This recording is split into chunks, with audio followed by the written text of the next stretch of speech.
that even mean, Bowers Game Corner?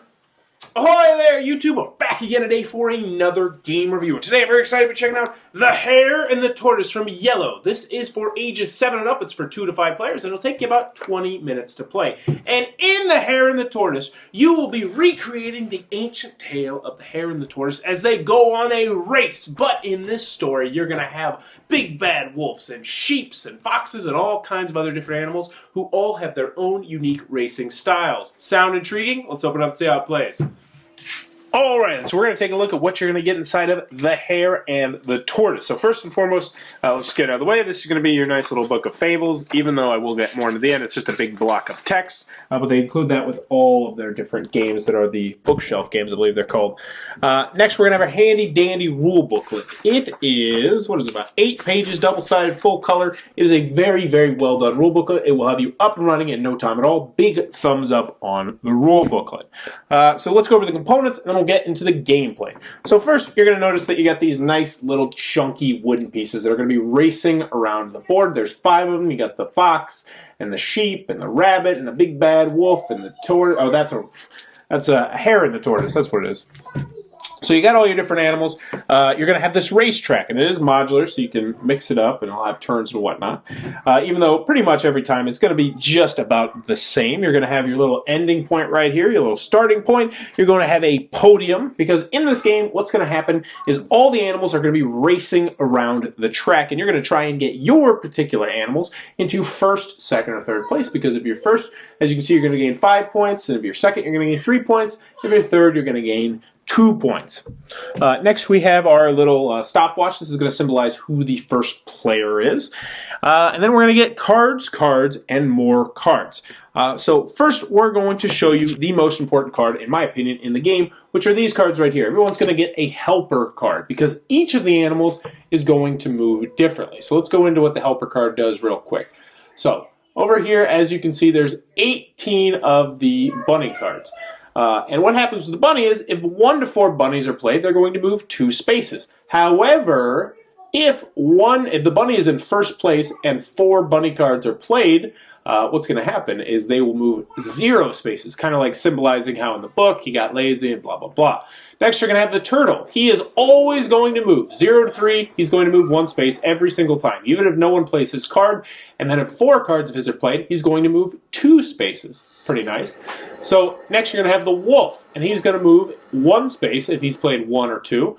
And over here, if he plays 3 or 4, someone plays 3 or 4 cards, he's going to move minus 1 space. So if somebody plays 4 cards, he's going to move 3. If somebody plays 3 cards, he's going to move 2. And then there's also a howl symbol right here.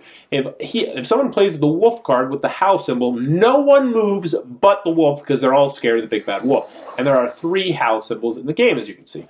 Last but not least, well, there's 2 more actually, we have the fox right here. 1 to 4 spaces, he's just going to move that many spaces. Pretty self-explanatory. And last but not least, we have the sheep. Sheep is running away very, very fast. So if 1 to 4 cards, X plus 1, so essentially if you played 3 sheep, they're going to go 4 spaces. 4 sheep, they're going to go 5 spaces. But the catch is, whenever they get to the water path, the sheep has to stop. Every single time they get there, they have to stop immediately.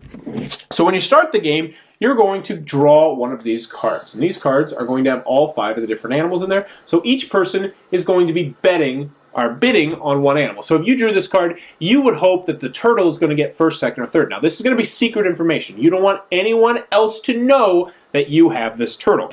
Now, each player is going to get 7 cards as well, and what they're going to do is they're going to put down one of these cards for the end of the game, and they're going to also be bidding on that animal to win too. So if I put down another turtle, I would essentially be doubling my bet on the turtle.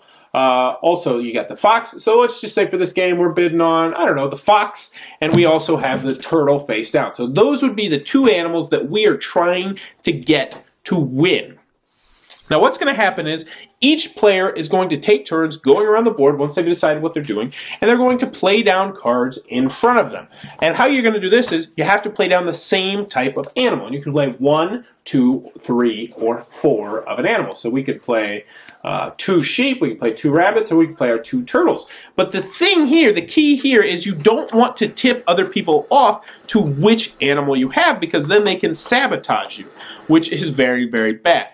So you're going to start the racing phase. You're going to be playing down all your different turtles, and everyone's going to go around. So let's just pretend, let's go over mock hand. I'm going to lay down 2 turtles, and then I'm going to draw back up 2 cards. And the next player is going to play a certain number of cards. They might play, oh, I don't know, 2 rabbits, and then they would draw up 2 cards. And as you can see, I'm playing from one hand. So then the next person might play 2 sheep, and then they would draw back up to 2 cards.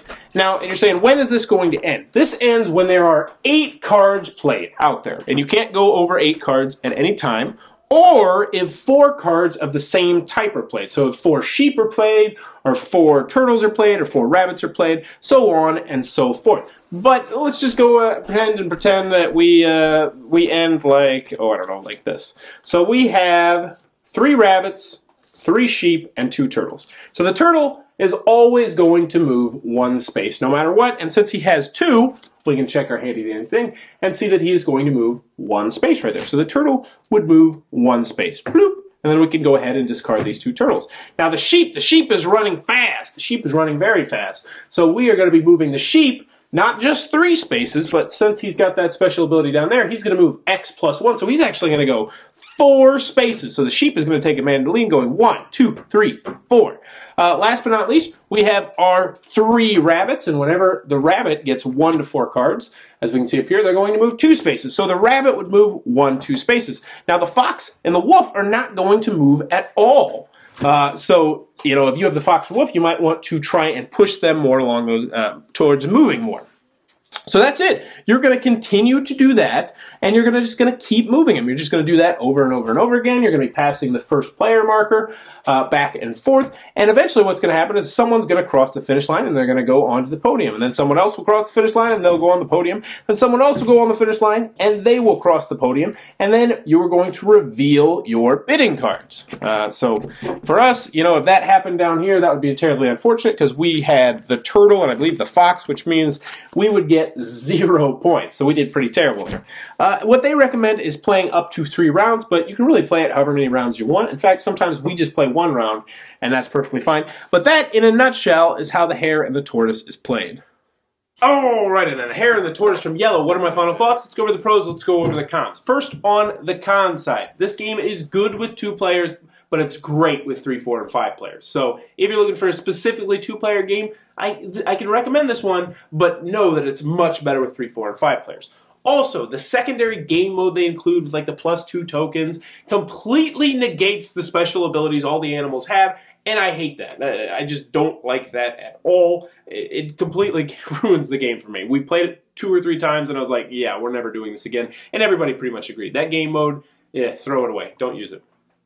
Also, I really enjoy the packaging, but the bottom line is, if I were to move this thumb right here, all the pieces would just go flying out completely. And it's really annoying because you'll grab it and be like, oh no, this is the bottom side, this is the top side.